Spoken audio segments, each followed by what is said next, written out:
Bonsoir très cher D1, j'espère que cette vidéo vous sera utile. Avant toute chose, je voulais vous préciser que là je vais vous présenter un diapo très moche. Déjà c'est incroyable que j'ai réussi à faire un diapo, je suis très nul à ça. Si vous voulez un diapo un peu plus complet avec plus de texte, je vous en mettrai un dans la description. Le diapo que je vais vous montrer là ne contient pas beaucoup de texte, vu que je vais dire pas mal de trucs à l'oral. Voilà, à part ça, vu que mes diapos sont très moches parce que j'avais pas du tout d'idée de comment les remplir, j'ai mis, comme il y en a deux à droite là, des mèmes de médecine trouvés sur Nurshi d'externe, le meilleur groupe, celui qui égayera vos journées d'externe. Donc j'espère que vous êtes prêts. Aujourd'hui on va parler de D1, on va parler de stage, on va parler de cours, de pôle, d'arc et tout ce genre de trucs. Mais avant tout on va parler de choix de stage. La question se pose, est-ce qu'on peut réussir sa D1 sans bosser? Spoiler, non. Non, ce n'est absolument pas possible. Donc j'espère que vous êtes prêts. Là, ça va pas juste être des astuces sur comment réussir les partiels en bossant le minimum. Ça va être vraiment surtout trouver le bon support. C'est parti. Alors d'abord, voilà le sommaire. Voilà, on va faire toutes ces parties différentes. Si vous voulez sauter le choix de stage, n'hésitez pas. Le 124R à côté de les matières signifie qu'il y a eu 124 rattrapages dans ma promo, qui sont d'ailleurs pas finis à l'heure où je tourne cette vidéo. Donc bon courage à ceux qui ont des rattrapages. Et on commence tout de suite avec les choix de stage. Donc demain, si vous regardez cette vidéo le 28, sinon c'est trop tard, navré pour vous, vous pouvez tout de suite sauter cette partie. Demain, le 29, vous serez environ 360 dans un amphi. Vous aurez le choix entre 3 pôles de stage, cardio-pneumo, ORL, ophtalmo ou médecine, parce qu'il n'y a pas assez de stage en ORL et en ophtalmo, ou neuro. Donc vous serez donc 120 D1 par pôle, on va appeler ça des pôles. Par tiers, vous serez donc des tiers de promo. Comment ça va se passer? Vous avez donc 3 types de stages qui vous seront proposés, des stages en cardio ou en pneumo, des stages en OL, ophtalmo, médecine et des stages en neuro. Si vous pouvez choisir un des 3, peu importe, et considérons que parmi tous ceux qui choisissent cardio-pneumo, on va diviser donc les 120 personnes, on peut diviser ces personnes en 3 sous-groupes, les X, Y et Z. Les X sont ceux qui ont été entre le premier et le 40e à choisir cardio-pneumo, Y entre 41 et 80, et Z entre 81 et 120. Moi, j'étais 250 à peu près à choisir au total sur les 360, 250e à choisir. Au moment où j'ai choisi, il y avait déjà 88 personnes qui avaient choisi de la cardio-pneumo, environ 30 qui avaient choisi de l'ORL ophtalmo et environ 50 qui avaient choisi de la neuro. Donc concrètement, j'ai choisi cardio-pneumo et donc je me suis retrouvé, j'ai choisi un stage de pneumo, je me suis retrouvé à être donc 89e des cardio-pneumo. Donc j'étais dans le sous-groupe Z, mais surtout j'étais au début du sous-groupe Z. Et vous verrez que ça, c'est très important les gars. C'est le détail qui change tout. Pourquoi? Parce qu'au trimestre suivant, comment ça se passe? Aux 2 trimestres suivants, vous ne serez plus que 120 dans chaque amphi. Et c'est donc pour moi au 2e trimestre c'était ORL ophtalmo, selon l'ordre dans lequel ça tourne. Et j'étais donc 9e à choisir. Pourquoi? Parce que c'est le groupe Z qui commence à choisir au 2e trimestre, peu importe le pôle, et le groupe Y qui commence à choisir au 3e trimestre. On voit donc que je me suis retrouvé donc 9e, j'ai pu avoir un excellent stage de ORL ophtalmo et un stage de neuro qui était plutôt bien, 49e sur 120, c'est plutôt correct. Donc je vous précise vraiment ça, l'important c'est d'être au début d'un sous-groupe. Pourquoi? Parce que j'ai plein de potes qui étaient environ 250 comme moi à choisir et qui ont pris un stage de ORL ophtalmo. Parce qu'il n'y avait que 30 personnes qui avaient pris un stage d'ORL ophtalmo, donc ils se sont dit vas-y, si je prends un stage d'ORL ophtalmo, je vais avoir un bon stage, alors que si je prends un stage de cardio-pneumo, je vais me retrouver en Z, donc je vais avoir un mauvais stage de cardio-pneumo. Oui, sauf que finalement, eux ils se sont retrouvés 31e à choisir un stage d'ORL ophtalmo, ils ont eu un plutôt bon stage dès le début, dès le premier trimestre. Moi j'ai un peu sacrifié entre guillemets mon premier trimestre, sauf qu'après je me suis retrouvé à être hyper bien classé en ORL ophtalmo et plutôt bien en neuro. Donc l'important c'est d'être au début d'un sous-groupe. Donc d'être soit premier à choisir un truc, soit 41e, soit 81e, ou pas trop loin. Moi 89e, en cardio-pneumo, j'étais vraiment pas mal. Un deuxième critère entre en jeu, évidemment, c'est si vous voulez absolument être cardiologue dans votre vie. Dans ce cas, je comprends que vous sacrifiez les stages de ophtalmo et de neuro pour choisir un très bon stage de cardio. J'en sais rien. Voilà, à part ça, vous savez que ça tourne dans le sens cardio-pneumo, puis ORL ophtalmo, puis neuro, puis cardio-pneumo, puis ORL ophtalmo, etc. C'est dans cet ordre-là précis. Je vous conseille de prendre cardio-pneumo en premier si vous pouvez, ne serait-ce que parce que le premier trimestre est le plus long, 15 semaines il me semble de stage, et ça tombe bien parce que cardio et pneumo c'est les deux, c'est le trimestre, vraiment c'est les 2 pôles les plus longs, donc mettez-les en premier.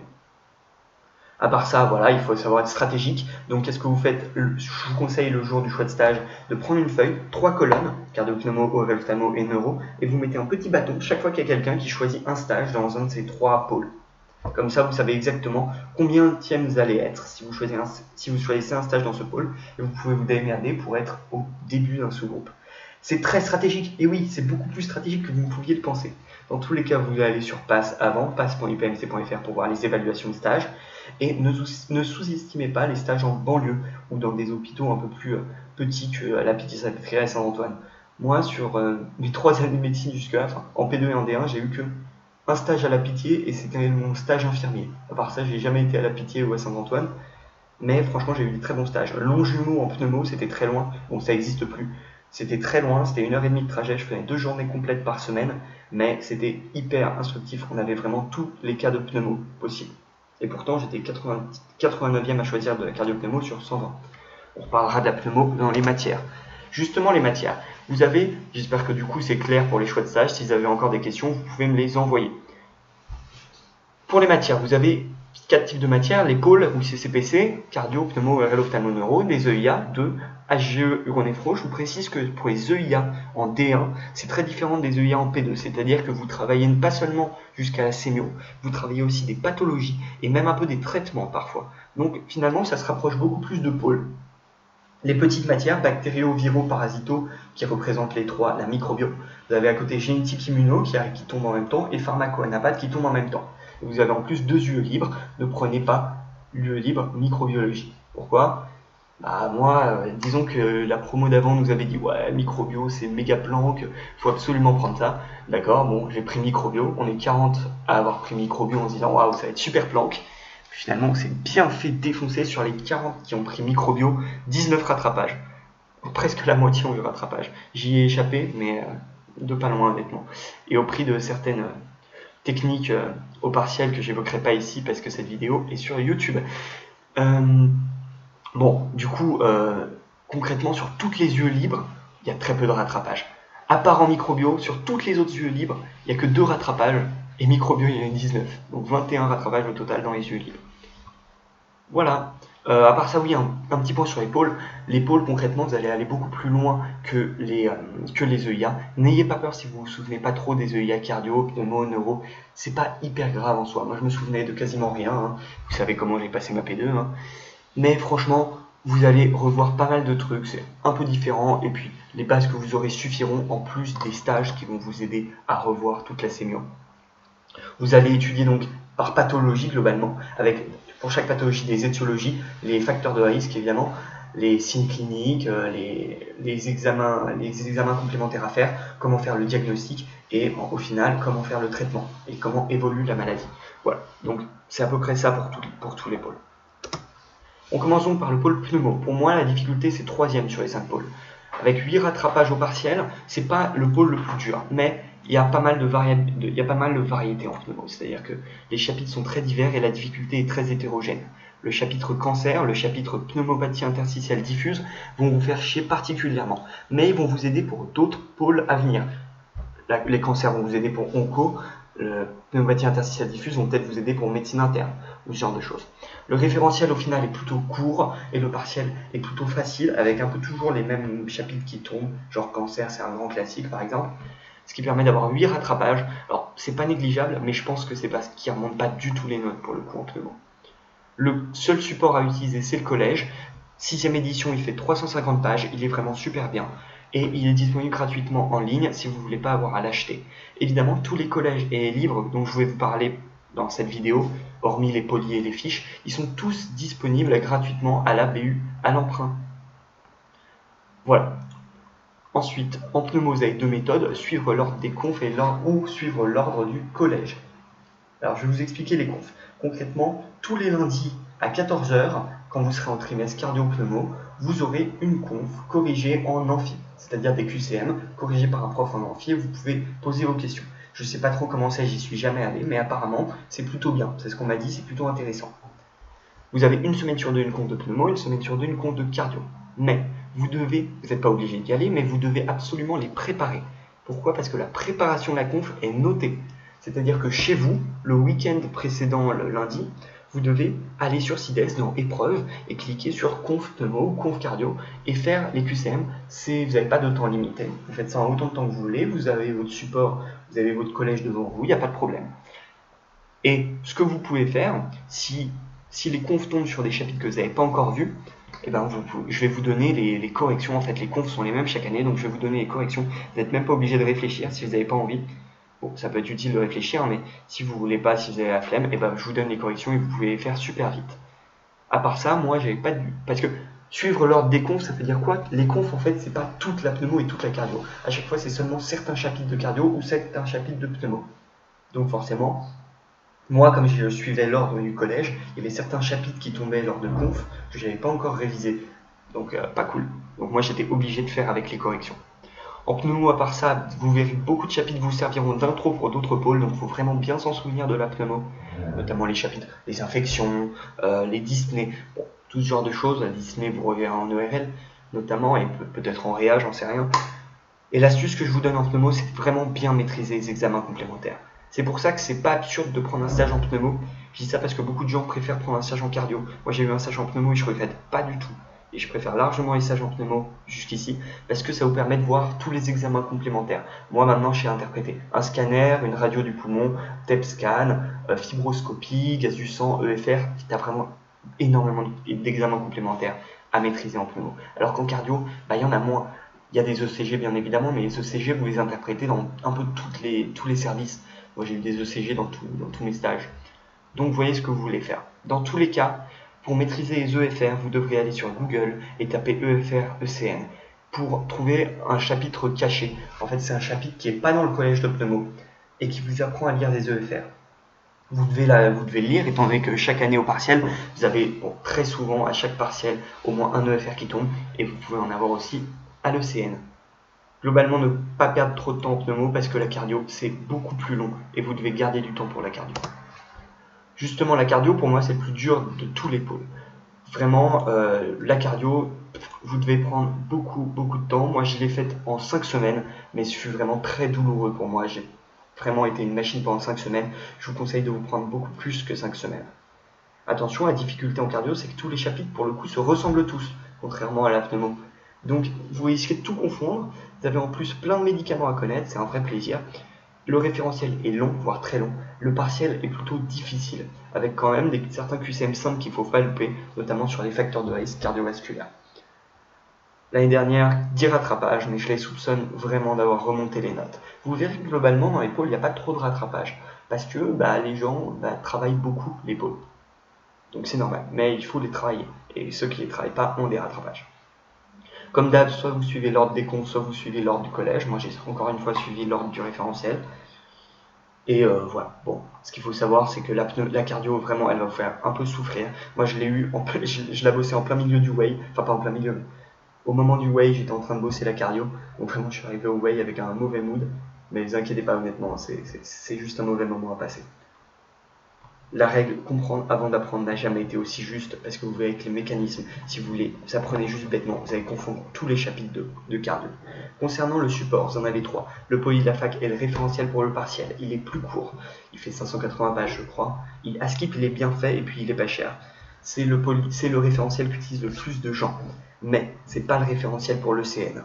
Le référentiel pour le CN étant le collège. Il y en a un nouveau qui va sortir en 2019, je crois qu'il sort en octobre.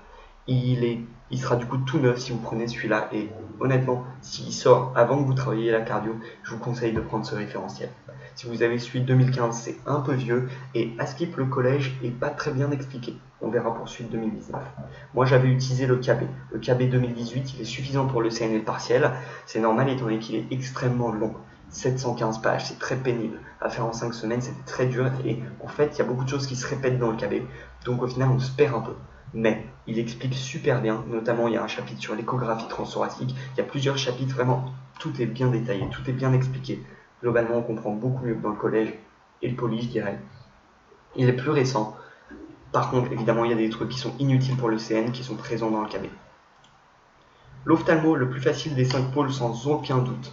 Aucun doute, l'ophtalmo c'est super simple, les chapitres sont certes très divers, mais le référentiel est hyper court et vraiment hyper simple à comprendre. Ce que je dis souvent, c'est que c'est aussi simple à suivre que le scénario d'un épisode de Stranger Things, écrit par un enfant de 5 ans, les gars. Le partiel est en général très facile. Bon, l'année dernière, au deuxième trimestre, le partiel était un peu plus dur et il y avait des erreurs dans le partiel. En première question du DP, il nous parle de l'œil droit de la patiente qui avait un problème, et dans le reste du DP, il nous parle de son œil gauche. C'était une erreur, probablement, mais du coup, je pense qu'ils ont annulé pas mal de questions, c'était n'importe quoi. Et en général, vraiment, il y a seulement la moitié des chapitres qui tombent. Genre, greffe de cornée, ça tombe jamais. T'as plein d'autres chapitres qui tombent beaucoup plus souvent. Genre cataracte, voilà, c'est beaucoup plus fréquent. Le partiel est facile, il y a eu un rattrapage à mon année, et c'est quelqu'un que je connais pas qui a eu des rattrapages dans toutes les matières. Voilà. Donc c'est vraiment ophtalmo très rarement de rattrapage. Le support, c'est uniquement le collège comme en pneumo, 312 pages, mais il est très aéré, donc il est beaucoup plus court que le collège de pneumo. Il est super bien, et il est disponible gratuitement en ligne, comme en pneumo. Certains chapitres, vous verrez en ophtalmo, sont utiles pour la neuro, mais à part ça, cette spé est très à part. Vous allez traiter de pathologie vraiment purement ophtalmologique. Vous verrez que le premier chapitre, on vous parle de sémio en fait, de sémio-ophtalmo et de toutes les machines qu'utilisent les ophtalmologues.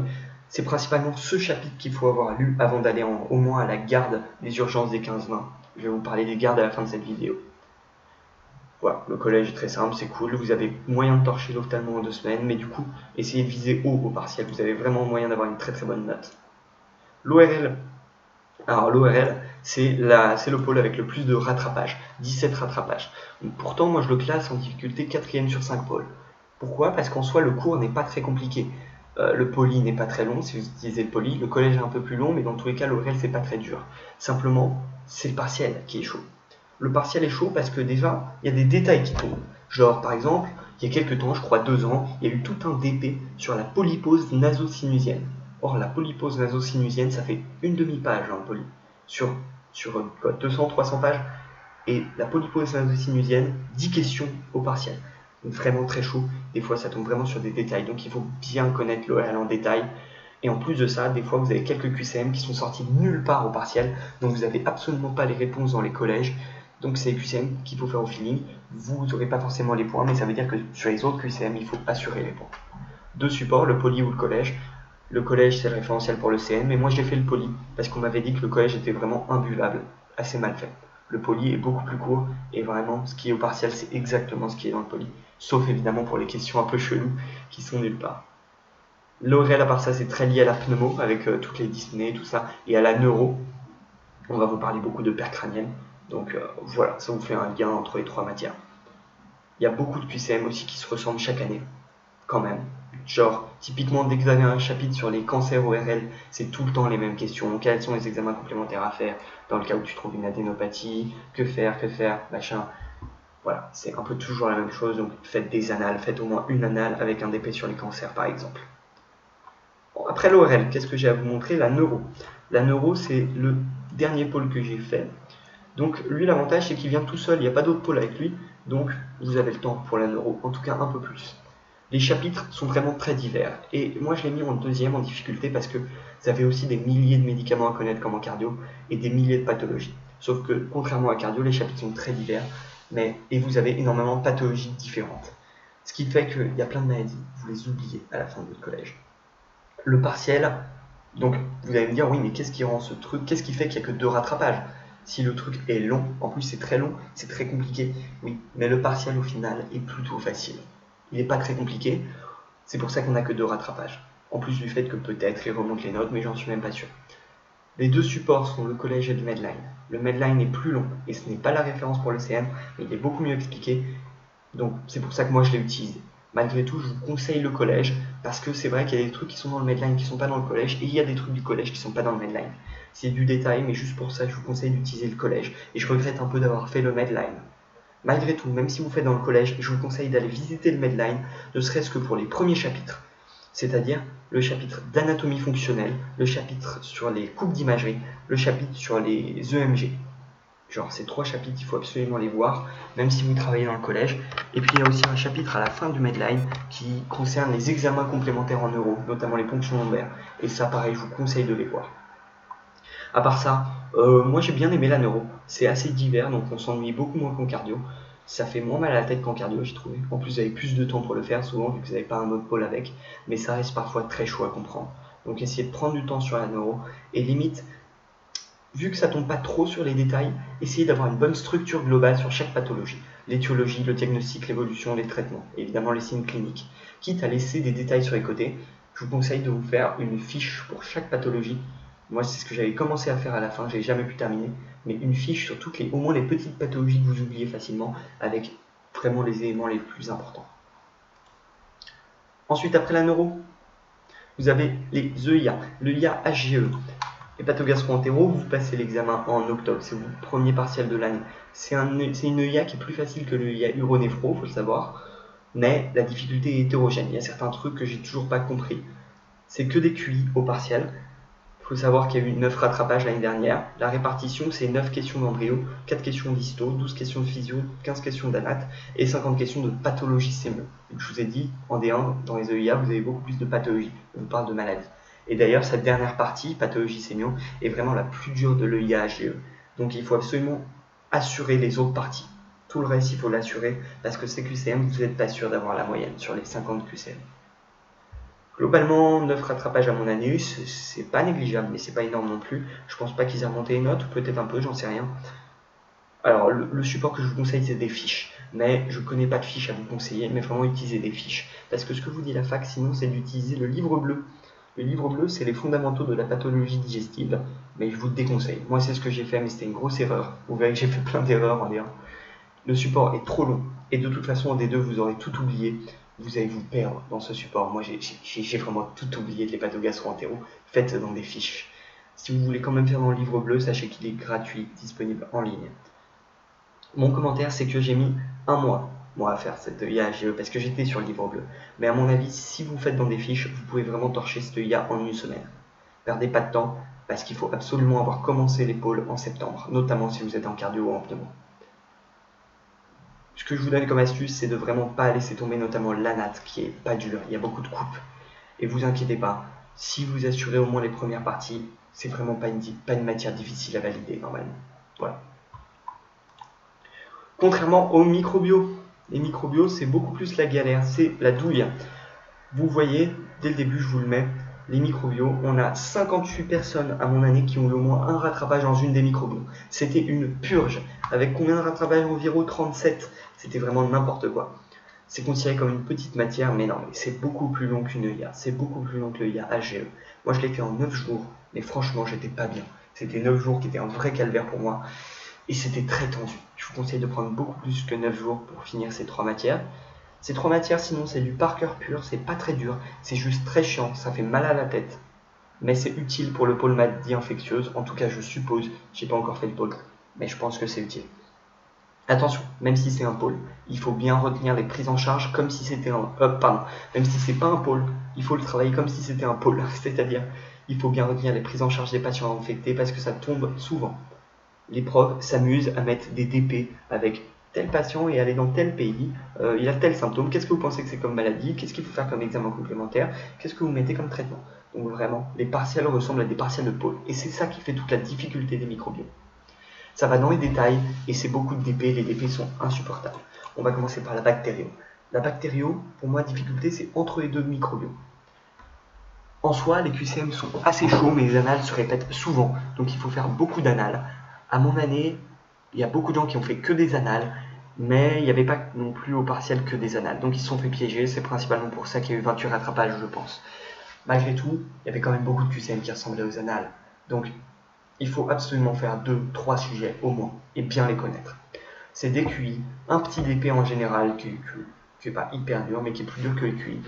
Beaucoup de listes à apprendre par cœur, aussi bien des listes de bactéries que de antibiotiques. Et il faut bien connaître les antibiotiques, étant donné qu'il y a énormément de questions sur les antibiotiques. Il y a des détails sur un peu tous les chapitres au partiel, et il faut savoir, voilà, qu'il faut du coup bien connaître tous les chapitres dans les détails. Les TP obligatoires sont plutôt rigolos, je dirais. Il n'y a pas besoin d'avoir révisé quoi que ce soit, de toute façon c'est au début de l'année, moi j'avais pas commencé du tout la bactério. C'est globalement bien fait les TP, j'ai trouvé. Ils disent qu'on rend une feuille en fait à la fin des TP. Les TP c'est des expériences, vous verrez, c'est rigolo. Il faut amener sa blouse, n'oubliez pas. ils nous donnent, on rend une feuille à la fin, mais franchement, et ils nous disent que c'est noté, mais je pense que ça compte pas pour le partiel. Honnêtement, je vois pas comment ils pourraient noter ça. Ou alors ça compte pas pour beaucoup. Et puis c'est très facile, honnêtement, même si vous n'avez rien révisé. Vous le faites au feeling, c'est tranquille. Les supports, c'est le poly. Moi, je crois que j'ai utilisé le poly, je sais plus exactement. Sinon, évidemment, je pense qu'il y a des fiches, mais je crois que j'avais utilisé le poly, moi. Et à mon avis, c'est la microbio la plus longue en termes de nombre de pages, mais c'est pas forcément la plus dure. Faites attention tout de même. Oui, comme je vous disais, il y a beaucoup de questions sur les antibiotiques et donc ça va vous être très utile comme intro pour la pharmaco. Ensuite, la viro. La viro, pour moi, j'ai trouvé que c'était la plus facile des trois.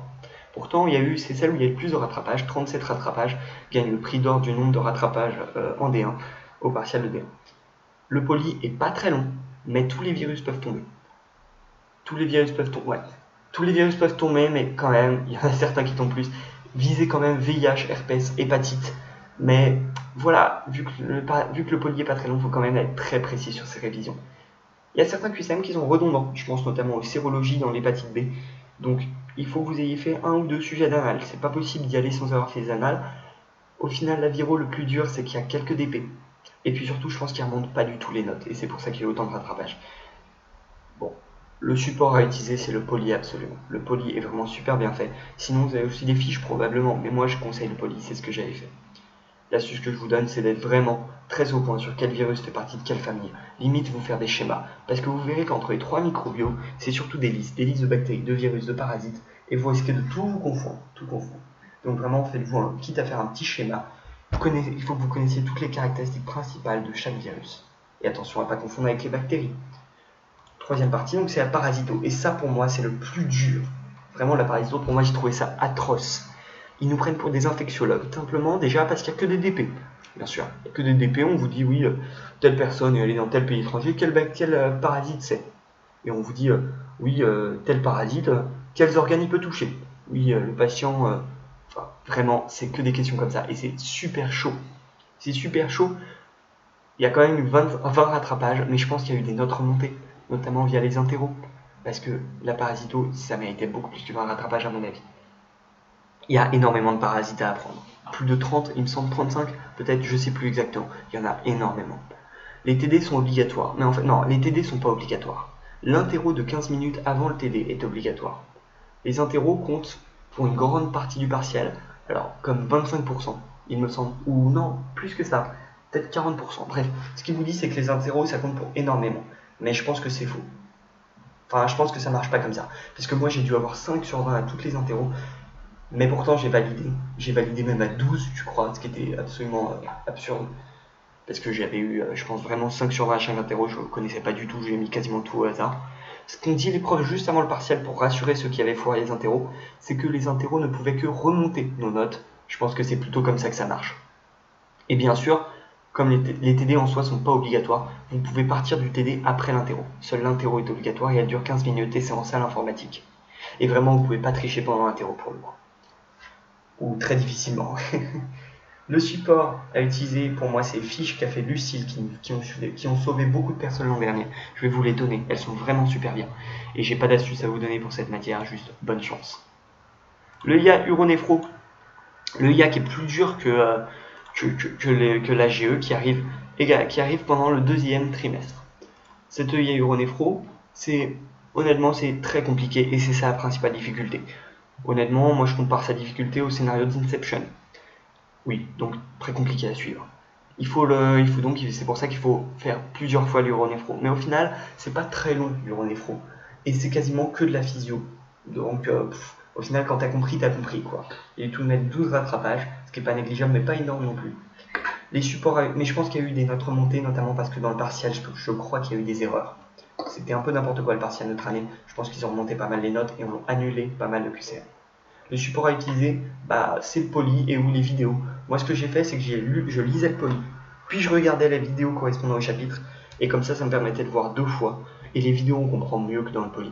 Donc, moi, j'ai validé sans trop bosser. J'ai pas pris trop de temps en uronéphro, donc ça va. Il y a très peu de choses à apprendre par cœur en uronéphro. Le partiel vous fera surtout réfléchir. Il faut vraiment faire l'effort de comprendre l'uronéphro, même si parfois c'est du chinois pour vous. L'immuno, pour moi, l'immuno, elle est ici.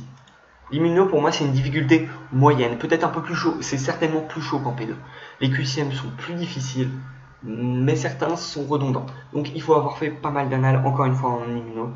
Ah, vraiment, moi je pense que beaucoup de gens qui ont des rattrapages auraient dû faire plus d'annales. J'en sais rien, je suis pas dans leur tête. Mais vraiment, faites-en beaucoup, et d'autant plus dans les matières où je le souligne, et là, immuno, je le souligne.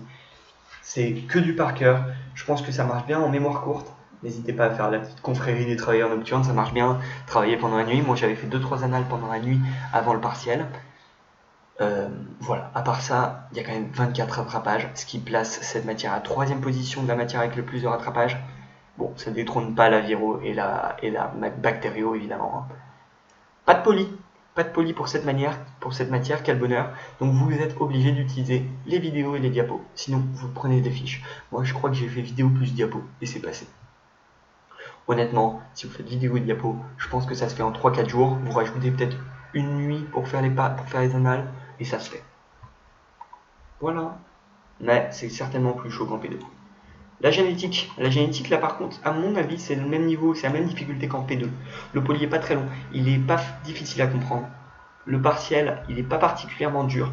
La principale difficulté, ouais, c'est que vous n'avez pas de fiche comme en P2. En tout cas, pas de fiche qui vaut vraiment le coup. Utilisez plutôt le poly. Il est court, il est facile à comprendre. La génétique, c'est plus agréable qu'en P2 parce que ça ressemble plus à de la médecine. En P2, je me souviens, c'était très abstrait la génétique. Là, c'est presque que des DP. Et on a eu 6 rattrapages qui n'est pas énorme. Ça montre que la génétique, c'est pas hyper dur et je suis pas sûr qu'ils aient remonté les notes en génétique. Mon commentaire, c'est que vraiment, en 2 jours, c'est fait. En 2 jours, vous pouvez largement faire la génétique. Ne passez pas trop de temps sur cette matière.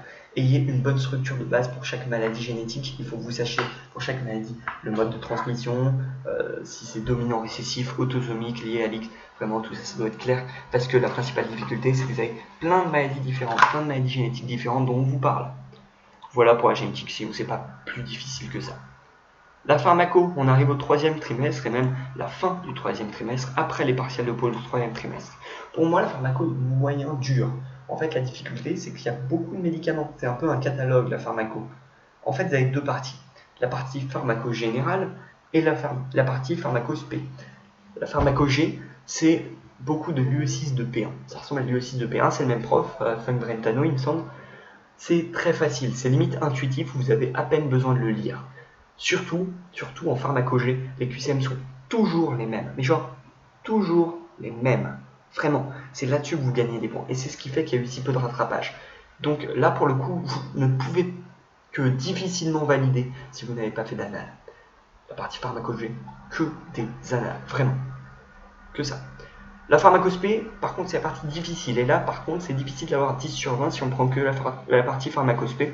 C'est beaucoup de médicaments à connaître, c'est beaucoup d'effets indésirables à connaître, c'est beaucoup d'interactions à connaître.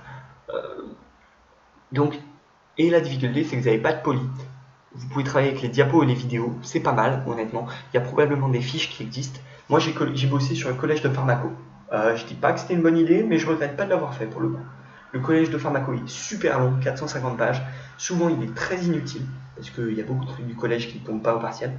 Et il y a des questions au partiel qui ne sont pas dans le collège. Donc c'est un vrai plaisir. Si vous avez fait le collège de pharmaco, vous ne dites pas que vous avez validé le partiel à coup sûr. Il faut assurer les annales. Il faut faire des annales absolument après. Mais si vous êtes joueur, vous pouvez essayer. Moi je l'ai fait. J'ai révisé que dans le collège et dans les annales. Et j'ai réussi à valider. Même et je réussis à valider à 12 ou 13 je crois, donc ça va.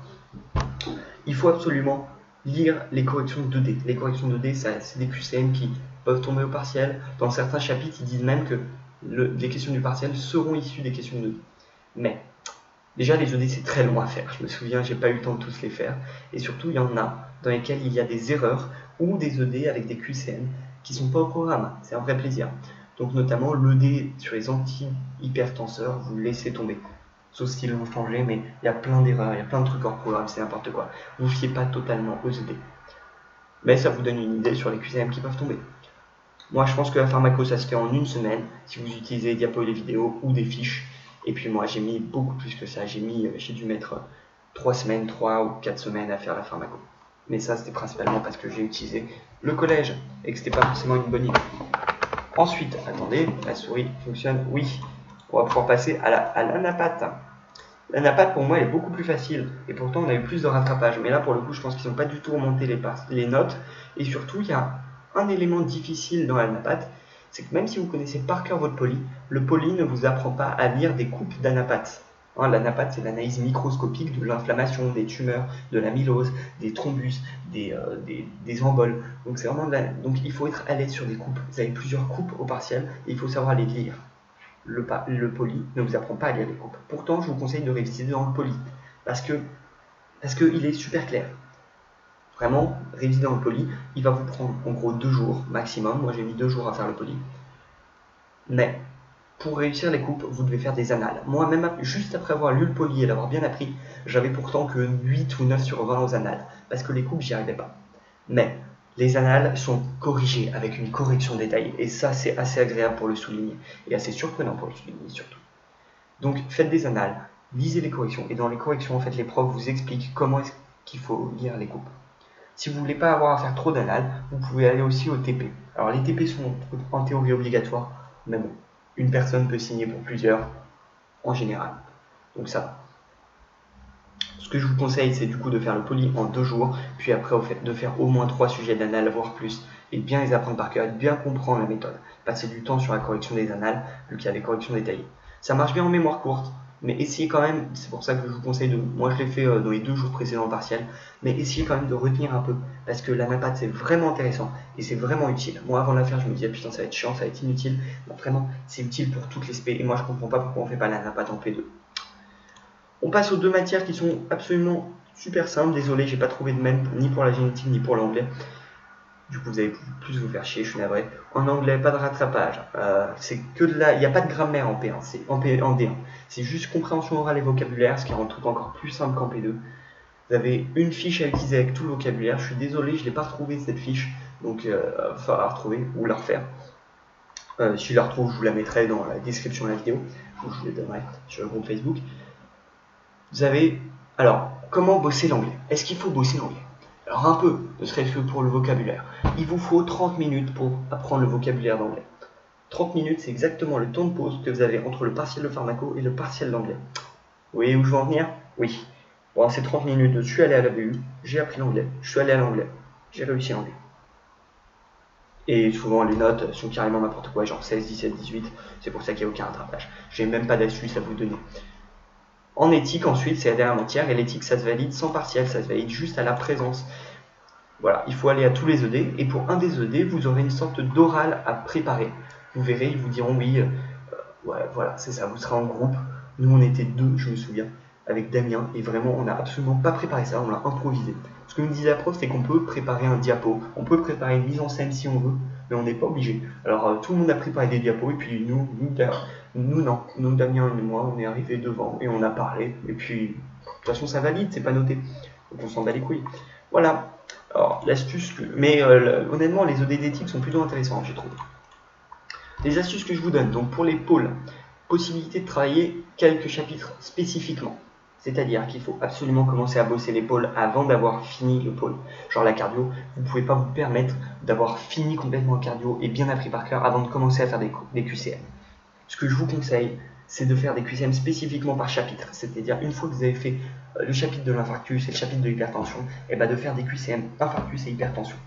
Comment faire ça? Vous allez sur CIDES dans entraînement personnalisé. Entraînement personnalisé, vous sélectionnez votre matière, votre pôle, et le nom ou le numéro des items, des chapitres que vous voulez bosser. Ça vous permet de commencer à vous entraîner même si vous n'avez pas fini le pôle. Et ce que je vous conseille, moi c'est ce que je faisais, c'est que je faisais en gros 2-3 chapitres. Et puis chaque fois que j'avais fait 2-3 chapitres, je faisais direct des QCM sur ces 2-3 chapitres. Et puis je passais à la suite. Et je faisais des QCM très souvent pendant mes révisions. En plus, c'est un peu plus agréable que surligner et apprendre par cœur, non?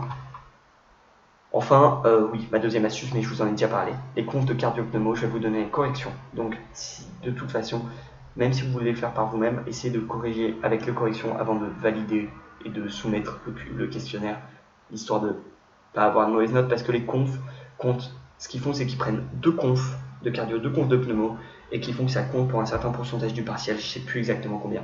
Ça dépend de si vous êtes en stage en cardio ou stage en pneumo. MCR vous l'a expliqué ou vous l'expliquera. Enfin, dernière astuce que j'ai à vous donner pour les pôles, c'est que les pôles, c'est les matières principales qu'il faut travailler et il faut absolument prendre de l'avance sur les pôles. Même si ce n'est pas les matières avec le plus de rattrapage, c'est ces matières que vous aurez à l'ECN. Donc il faut absolument prendre de l'avance sur les pôles. Notamment pour le pôle cardio finalement. Moi, mon erreur, c'est que j'ai passé tout le mois de septembre et même le début du mois d'octobre à faire l'AGE parce que j'ai pas travaillé sur le bon support en HGE et donc j'ai pris du retard sur le cardio finalement. Ce qui fait que je me suis vraiment retrouvé dans le rush et que même aujourd'hui, je me rends compte que j'ai pas super bien appris la cardio et je suis pas hyper stable en cardio. D'autant plus que j'avais pas de stage en cardio. Donc prenez votre temps, prenez le temps qu'il faut sur l'épaule et prenez de l'avance sur l'épaule. Vraiment. La D1, c'est pas comme la P2, je suis navré. Vous pouvez pas faire ça au dernier moment. Oui, c'est moi qui dis ça, moi qui vous disais de douiller un max en P2. Et oui, faut devenir sérieux en D1. Le monde change. Concernant les arcs, là, il n'y a même pas de même. Vous voyez, le diapo est de qualité, les gars. Arc. Concrètement, si vous ne savez pas ce que c'est, vous avez un arc en neuro et un arc soit en cardio, soit en pneumo, en fonction de vos stages. Moi, j'ai eu un arc en pneumo vu que j'étais en stage en pneumo. Vous êtes seul face à 2 CCA pendant 15 minutes pour un oral. Un des CCA imite un patient. Vous devez lui faire un interrogatoire, demander les éléments de l'examen clinique. En gros, si j'ausculte, est-ce que j'ai des crépitants? Il va te dire oui, non.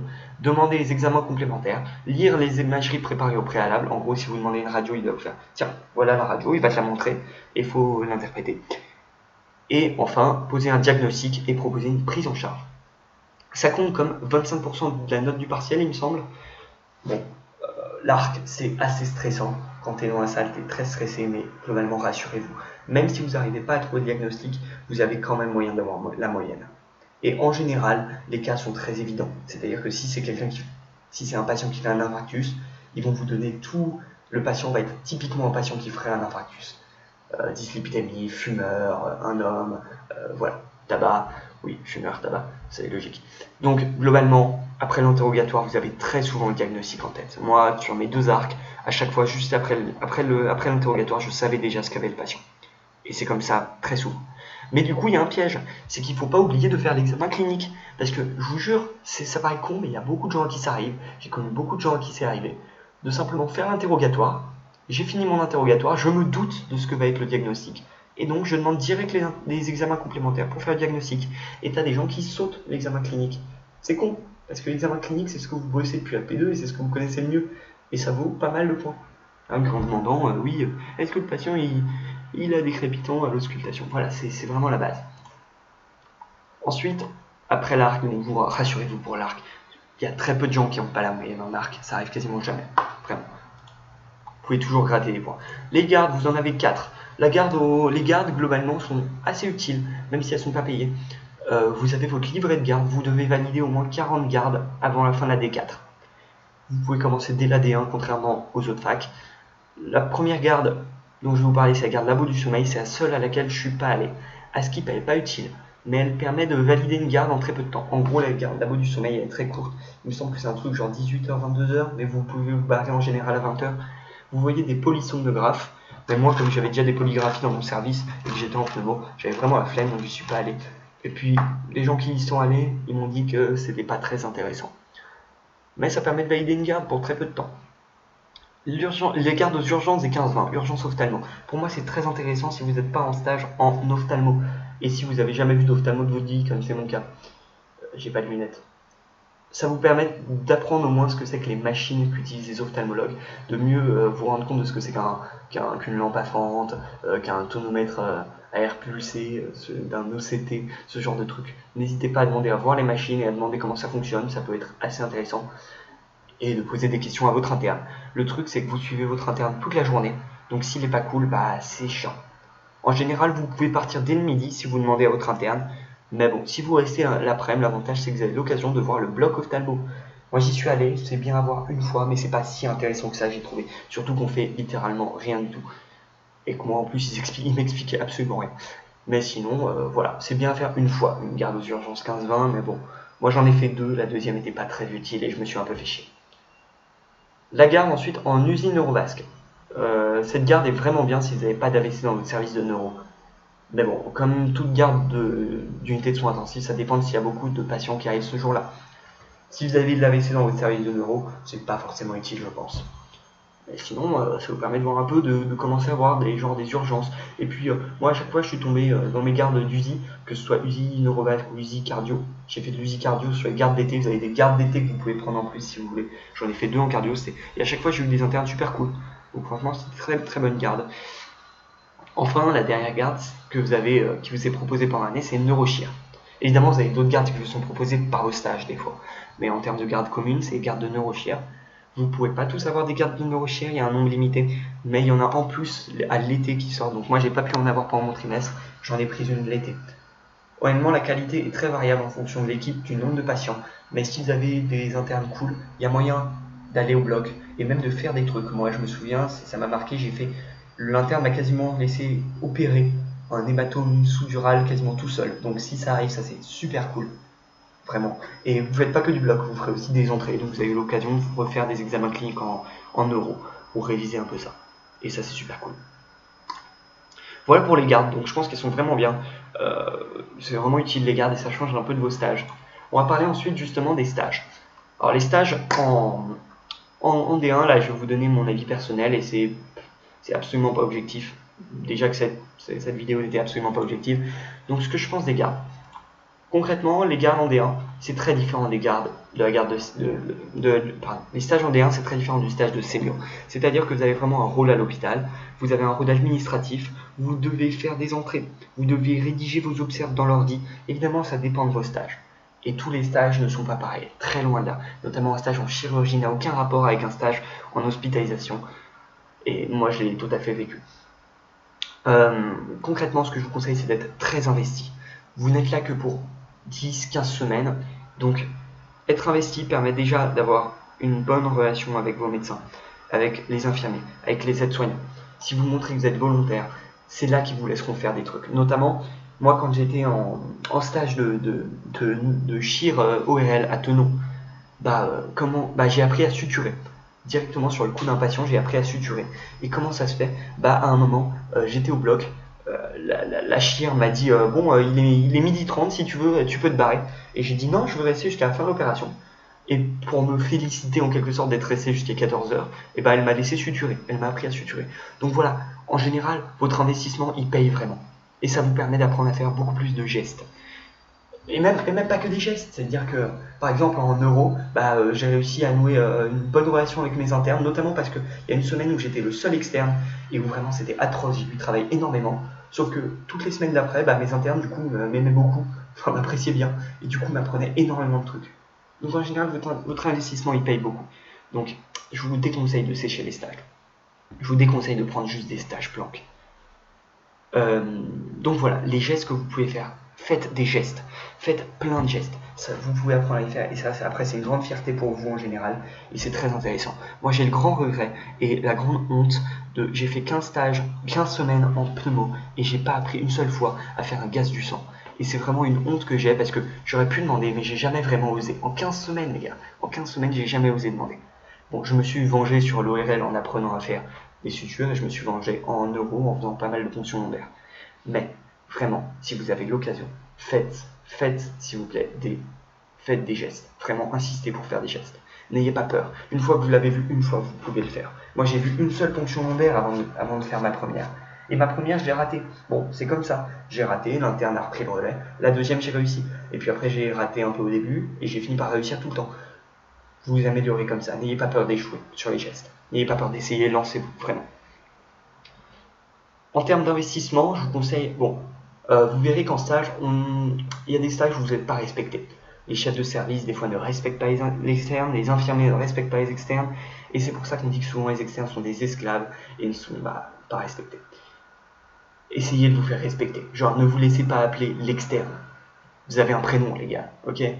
Donc, faites comme vous voulez, faites une observation comme vous voulez. Par exemple, moi, j'aime bien, quand je fais une entrée, quand je vais voir un patient, j'aime bien ne pas porter ma blouse quand je suis dans la chambre du patient, parce que je me sens plus proche du patient comme ça. Une fois, il y a un interne qui est venu me voir en me disant « Mais Théo, pourquoi tu mets pas ta blouse ?» Je lui ai dit « Écoute, moi c'est comme ça que je fais. Vous avez votre propre façon d'exercer. Bon, quand je suis avec un interne qui fait l'entrée, je fais à sa façon, je mets ma blouse, mais quand c'est moi qui fais l'entrée, je fais à ma façon. » Donc, n'hésitez pas à vous respecter, à vous faire respecter.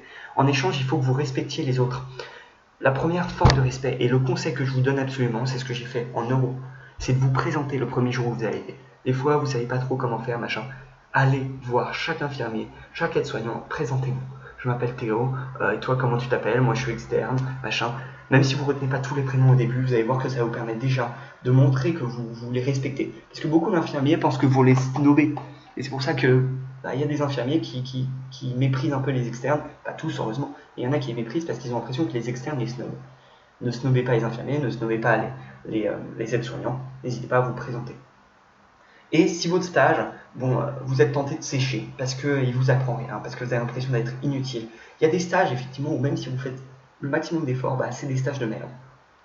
Rappelez-vous toujours que vous serez de toute façon utile pour une personne, c'est le patient. Et même si à un moment votre stage vous faites chier, vous n'aimez plus, je veux que vous sachiez toujours qu'à chaque fois que vous séchez votre stage, vous empêchez au patient l'occasion d'avoir un externe. Et vous n'êtes pas inutile pour le patient, loin de là. L'externe, c'est le seul qui a le temps de parler au patient. C'est le seul qui ne fait pas un examen en 5 minutes. C'est le seul qui n'arrive pas, pour juste dire les choses telles quelles. C'est le seul qui a le temps d'écouter le patient. Et en fait, très souvent, vu que vous passez plus de temps avec le patient, vous obtenez même plus d'infos pendant votre observation. Donc, vous êtes très utile pour le patient dans tous les cas. Et vous le permettez de se sentir mieux. Et comme le patient se sent mieux à l'hôpital, il va plus écouter les médecins. Bref, vous participez activement à la vie de l'hôpital, même si vous n'êtes pas remercié pour ça, et même si vous ne vous en rendez pas compte. Ne laissez pas les patients ne pas avoir d'externe, les gars, vraiment. En général, les patients après, ils vous apprécient si vous passez du temps avec eux. D'ailleurs, sur ce point, je ne sais pas si vous avez déjà eu l'atelier communication non violente dans le cadre du service sanitaire, mais si je suis d'accord, le service sanitaire, c'est pas ouf. Duguay nous force à faire ça et je sais qu'il n'a pas une très bonne réputation dans la fac.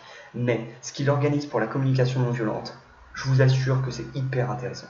Et moi j'y suis allé et depuis j'ai totalement changé ma façon de parler avec les patients. Donc je sais pas si c'est en D1 ou en P2 pour vous, mais si vous ne l'avez pas encore fait, allez à la communication non violente, vraiment. C'est ce que je vous conseille absolument, à toutes les séances, et essayez de vous y investir. C'est que 3 jours, 2-3 jours, enfin je sais plus, moi je l'avais fait en 2 ou 3 jours. Non, nous c'était 2 jours, mais vraiment super intéressant. Voilà, c'est tout ce que j'avais à vous dire dans cette vidéo. Donc franchement, bon courage pour AD1. Si vous avez des questions, n'hésitez pas à m'envoyer des messages sur Facebook. Moi, je suis toujours là. Enfin, je suis pas vraiment là. Si je fais une vidéo, en fait, c'est parce que moi, je suis pas actuellement à Paris. Je suis en Erasmus à Valence, en Espagne. C'est pour ça que j'ai pas pu réserver l'amphi A. Et je suis là-bas jusqu'en juin. Mais ça vous empêche pas de m'envoyer des messages sur Messenger via mon Facebook. Voilà. Et bon courage pour AD1. C'est pas facile au début, mais croyez-moi, vous allez vous y faire. Vraiment, on finit par s'y faire. Et si moi j'ai beaucoup souffert de mon premier trimestre, le 3e trimestre par exemple, honnêtement, j'ai beaucoup profité. Et au final, je me rends compte que j'ai beaucoup plus aimé ma D1 que ma P2. C'est totalement paradoxal, je sais, mais en D1, je connaissais beaucoup plus de gens. Et honnêtement, je suis pas le seul à dire ça. En D1, t'as un rythme, tu te sens vraiment utile à l'hôpital, t'as plus de potes à la fac, et quand tu fais une sortie, elle compte vraiment pour toi parce que t'en fais moins qu'en P2. Donc, moi j'ai bien aimé ma D1. Allez les gars, c'est pas que de la déprime la D1. Je vous souhaite un bon choix de stage et une bonne D1 du coup les gars.